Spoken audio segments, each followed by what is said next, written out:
The Lathe is one of the oddest sites on Auburn University's campus. Situated next to Samford Hall, few people understand its true significance. The Lathe was constructed in Selma, Alabama, where it bore out 7-inch Brooke rifles during the Civil War. Brooke rifles were cannon whose bores measured 7 inches and fired 42-pound shells. Their sheer size and lack of maneuverability meant that their use was limited to Confederate ironclads and coastal fortifications.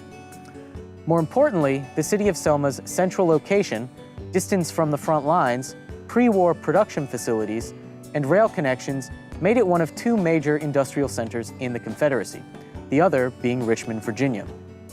In addition to Brooke rifles, industry in Selma churned out rifles, shot and shell, cartridges, swords and sabers, saltpeter, and even the hulls of several notable Confederate ironclads.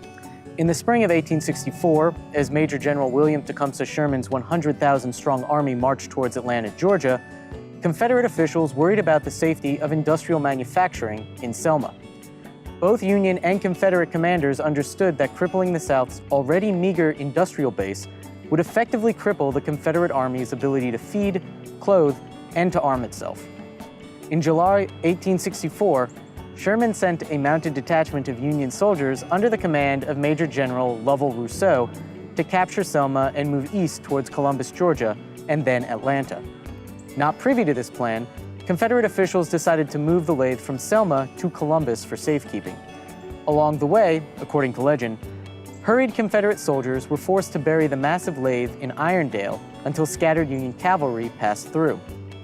After it was unearthed, it was shipped to Columbus, where it continued to bore Brooke rifles until the end of the war in the spring of 1865.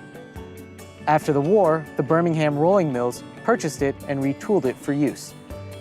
As technology changed and the Lathe became antiquated, it was decommissioned and presented to the Alabama Polytechnic Institute, now Auburn University, in 1936, to represent the school's emphasis on technology and engineering.